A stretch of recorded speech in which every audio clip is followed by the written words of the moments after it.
ನಮಸ್ಕಾರ ಎಲ್ಲರಿಗೂ. ಮಾಲ್ವಿಕಾ ಸ್ಪಿರಿಚುವಲ್ ಚಾನೆಲ್ಗೆ ಸ್ವಾಗತ. ಗುರುಪೂರ್ಣಿಮಾ ದಿನದಿಂದ ನಮ್ಮ ಚಾನೆಲಲ್ಲಿ ಗುರುಚರಿತ್ರೆಯ ಮೇಲೆ ಸೀರೀಸ್ ಸ್ಟಾರ್ಟ್ ಮಾಡಿದ್ದೇವೆ. ನಿನ್ನೆ ಗುರುಚರಿತ್ರೆಯ 18ನೇ ಅಧ್ಯಾಯದ ಬಗ್ಗೆ ತಿಳ್ಕೊಂಡ್ವಿ. ಇಂದು 19ನೇ ಅಧ್ಯಾಯ ಪ್ರಾರಂಭ ಮಾಡೋಣ. ಶ್ರೀ ಗುರುಭ್ಯೋ ನಮಃ. ನಾಮಾಧಾರಕನು ಸಿದ್ಧ ಮುನಿಯನ್ನು ಕೇಳಿದನು, ಇತರ ಪವಿತ್ರ ವೃಕ್ಷಗಳಲ್ಲಿ ಬಿಟ್ಟು ಶ್ರೀ ಗುರುಗಳು ಔದಂಬರ ಮರದ ಕೆಳಗೆ ಏಕೆ ವಾಸಿಸುತ್ತಿದ್ದರು? ಅಶ್ವತ್ಥ ವೃಕ್ಷದ ಶ್ರೇಷ್ಠತೆಯನ್ನು ವೇದಗಳಲ್ಲಿಯೂ ವಿವರಿಸಲಾಗಿದೆ. ಹಾಗಾದರೆ ಅವರು ಔದಂಬರ ವೃಕ್ಷಕ್ಕೆ ಏಕೆ ಆದ್ಯತೆ ನೀಡಿದ್ದರು? ಇದಕ್ಕೆ ಸಿದ್ಧ ಮುನಿಯು ಹೇಳಿದನು, ಹಿರಣ್ಯಕಶಪು ಎಂಬ ರಾಕ್ಷಸನನ್ನು ಕೊಲ್ಲಲು ಶ್ರೀ ವಿಷ್ಣುವು ನರಸಿಂಹ ಅವತಾರವನ್ನು ತೆಗೆದುಕೊಂಡನು. ನರಸಿಂಹದೇವರು ತಮ್ಮ ಉಗುರುಗಳಿಂದ ರಾಕ್ಷಸನ ಹೊಟ್ಟೆಯನ್ನು ಹರಿದು ಕರುಳನ್ನು ಹೊರತೆಗೆದು ತಮ್ಮ ಕುತ್ತಿಗೆಗೆ ಮಾಲೆಯನ್ನಾಗಿ ಹಾಕಿಕೊಂಡರು. ನರಸಿಂಹದೇವರ ಉಗುರುಗಳು ಬಲವಾದ ವಿಷದಿಂದ ತುಂಬಿತು ಮತ್ತು ಅದು ಅವರ ದೇಹದಲ್ಲಿ ಹೆಚ್ಚಿನ ಶಾಖವನ್ನು ಉಂಟು ಮಾಡಿತು. ದೇವಿ ಲಕ್ಷ್ಮಿಯು ಔದಂಬರ ಹಣ್ಣುಗಳನ್ನು ತೆಗೆದುಕೊಂಡು ಅವುಗಳಲ್ಲಿ ನರಸಿಂಹದೇವರ ಉಗುರುಗಳನ್ನು ಅಂಟಿಸಿದಳು.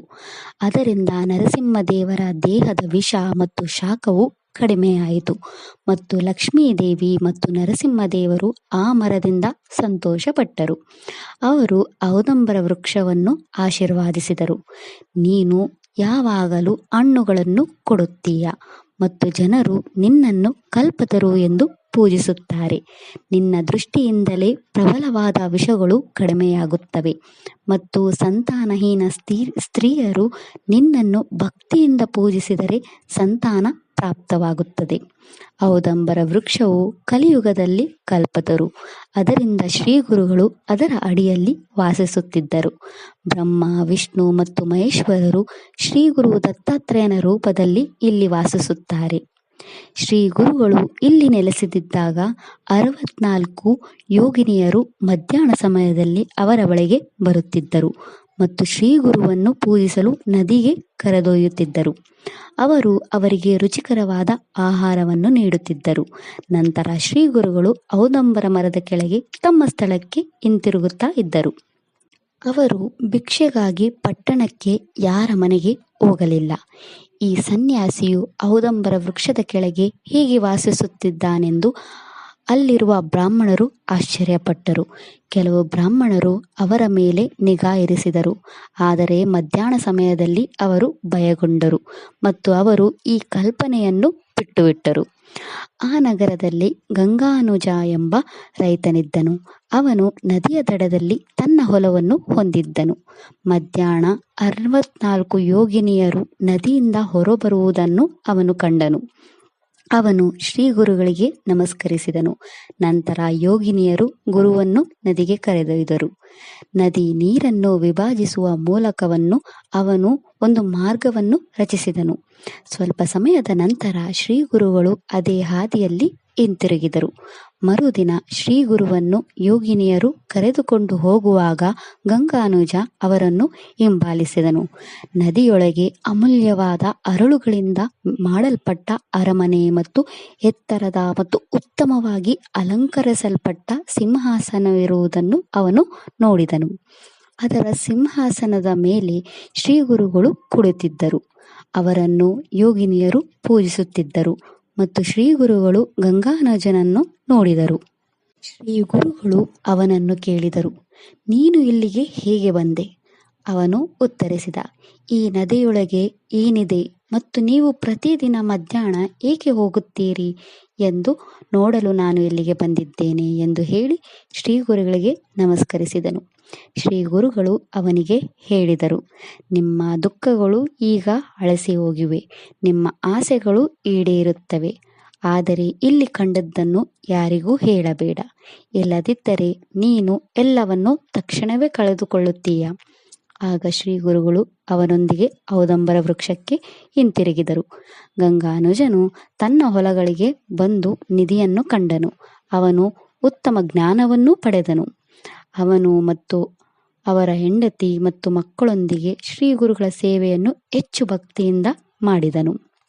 ಮಾಘ ಪೂರ್ಣಿಮದಂದು ಗಂಗಾನುಜ ಶ್ರೀ ಗುರುಗಳಿಗೆ ಹೇಳಿದ, ಕಾಶಿ ಮತ್ತು ಪ್ರಯಾಗದಲ್ಲಿ ಸ್ನಾನವು ಅತ್ಯಂತ ಪುಣ್ಯಕರವೆಂದು ಕೇಳಿದ್ದೇನೆ. ಆದರೆ ಇದು ನನಗೆ ಹೇಗೆ ಸಾಧ್ಯ? ಶ್ರೀ ಗುರುಗಳು ಹೇಳಿದರು, ಪಂಚಗಂಗಾ ಸಂಗಮವು ಪ್ರಯಾಗ, ಕಾಶಿ ಮತ್ತು ಗಾಯ ಇದ್ದಂತೆ. ಆದರೆ ನೀನು ಕಾಶಿ ಪ್ರಯೋಗವನ್ನು ನೋಡಲು ಬಯಸಿದರೆ ನಾನು ಅದನ್ನು ನಿನಗೆ ಇಲ್ಲೇ ತೋರಿಸುತ್ತೇನೆ. ಶ್ರೀ ಗುರುಗಳು ಹುಲಿಯ ಚರ್ಮದ ಮೇಲೆ ಕುಳಿತಿದ್ದರು. ಅವರು ಗಂಗಾನುಜನನ್ನು ತನ್ನ ಕಣ್ಣುಗಳನ್ನು ಮುಚ್ಚಲು ಮತ್ತು ಚರ್ಮದ ಹಿಂಭಾಗವನ್ನು ಗಟ್ಟಿಯಾಗಿ ಹಿಡಿದಿಟ್ಟುಕೊಳ್ಳಲು ಹೇಳಿದರು. ಅದರ ನಂತರ ಅವರು ತಕ್ಷಣ ಪ್ರಯಾಗವನ್ನು ತಲುಪಿದರು. ಸ್ನಾನ ಮುಗಿಸಿ ಮಧ್ಯಾಹ್ನ ಕಾಶಿಗೆ ಹೋದರು. ಅವರು ಕಾಶಿ ವಿಶ್ವೇಶ್ವರನ ದರ್ಶನ ಪಡೆದು ಮಧ್ಯಾಹ್ನ ಗಾಯಕ್ಕೆ ಹೋದರು. ಅದೇ ಸಂಜೆ ಔದಂಬರ ಮರಕ್ಕೆ ಮರಳಿದರು. ಶ್ರೀ ಗುರುಗಳು ಈಗ ಆ ಸ್ಥಳವನ್ನು ಬಿಡಲು ನಿರ್ಧರಿಸಿದರು. 64 ಯೋಗಿನಿಯರು ಕೇಳಿಕೊಂಡರು, ಗುರುಗಳೇ, ನೀವು ನಮ್ಮನ್ನು ಏಕೆ ಬಿಟ್ಟು ಹೋಗುತ್ತಾ ಇದ್ದೀರಿ? ನಿಮ್ಮನ್ನು ಕಂಡರೆ ನಮ್ಮ ಸಂಕಟಗಳೆಲ್ಲ ಅಳೆದು ಹೋಗುತ್ತವೆ. ಶ್ರೀ ಗುರುಗಳು ಮುಗುಳ್ನಕ್ಕಿ ಹೇಳಿದರು, ನಾನು ಯಾವಾಗಲೂ ಈ ಔದಂಬರ ವೃಕ್ಷದಲ್ಲಿದ್ದೇನೆ. ನೀವು ಇಲ್ಲಿ ಸಂತೋಷದಿಂದ ಬದುಕುತ್ತೀರಿ. ಅಮರಾಪುರವು ನನ್ನ ವಾಸಸ್ಥಳ. ನಿಮ್ಮನ್ನ ಈ ಔದಂಬರ ವೃಕ್ಷವನ್ನು ಮತ್ತು ಇಲ್ಲಿರುವ ಪಾದುಕೆಗಳನ್ನು ಪೂಜಿಸುವವರ ಎಲ್ಲ ಆಸೆಗಳನ್ನು ಈಡೇರುತ್ತವೆ ಮತ್ತು ಅವರಿಗೆ 4 ಪುರುಷಾರ್ಥಗಳು ಸಿಗುತ್ತವೆ. ಪಾಪ ವಿನಾಶಿನಿ ತೀರ್ಥ, ಕನ್ಯಾ ತೀರ್ಥ ಮತ್ತು ಸಿದ್ಧ ತೀರ್ಥಗಳಲ್ಲಿ ಸ್ನಾನ ಮಾಡಿ ಈ ಔದಂಬರ ಮರ ಮತ್ತು ನನ್ನ ಪಾದುಕೆಗಳನ್ನು 7 ದಿನಗಳ ಕಾಲ ಶುದ್ಧ ಮನಸ್ಸಿನಿಂದ ಪೂಜಿಸುವವರು ಈ ಔದಂಬರ ಮರದ ಕೆಳಗೆ ಮಂತ್ರವನ್ನು ಪಠಿಸಿದರೆ ಇದು ದೊಡ್ಡ ಪುಣ್ಯಕರವಾಗಿರುತ್ತದೆ. ಈ ಮರಕ್ಕೆ 1,00,000 ಪ್ರದಕ್ಷಿಣೆ ಮಾಡಿದರೆ ಕುಷ್ಠರೋಗವನ್ನು ತೊಡೆದು ಹಾಕುತ್ತದೆ ಮತ್ತು ಒಬ್ಬರ ದೇಹವು ಚಿನ್ನದಂತೆ ಪ್ರಕಾಶಮಾನವಾಗುತ್ತದೆ. ಇದು ಈ ಸ್ಥಳದ ಮಹತ್ವವಾಗಿದೆ. ಹೀಗೆ ಹೇಳುತ್ತಾ ಶ್ರೀ ಗುರುಗಳು ಭೀಮಾ ತೀರದ ಗಾಣಗಾಪುರಕ್ಕೆ ಹೋದರು. ಇವಿಷ್ಟು ಗುರುಚರಿತ್ರೆಯ 19ನೇ ಅಧ್ಯಾಯದ ಬಗ್ಗೆ, ಔದಂಬರ ವೃಕ್ಷದ ಮಹತ್ವದ ಬಗ್ಗೆ. ಮುಂದೆ ಗುರುಚರಿತ್ರೆಯಲ್ಲಿ ಏನಾಯಿತು ಅಂತ ನಾಳೆ 20ನೇ ಅಧ್ಯಾಯದಿಂದ ತಿಳಿಯೋಣ. ಶ್ರೀ ಗುರುಭ್ಯೋ ನಮಃ. ವಿಡಿಯೋ ಇಷ್ಟ ಆದರೆ ಲೈಕ್ ಮಾಡಿ, ನಿಮ್ಮ ಫ್ಯಾಮಿಲಿ ಫ್ರೆಂಡ್ಸ್ ಅವರಿಗೆ ಶೇರ್ ಮಾಡಿ ಮತ್ತು ಚಾನಲ್ ಸಪೋರ್ಟ್ ಮಾಡೋಕ್ಕೆ ಸಬ್ಸ್ಕ್ರೈಬ್ ಮಾಡಿ. ಧನ್ಯವಾದಗಳು.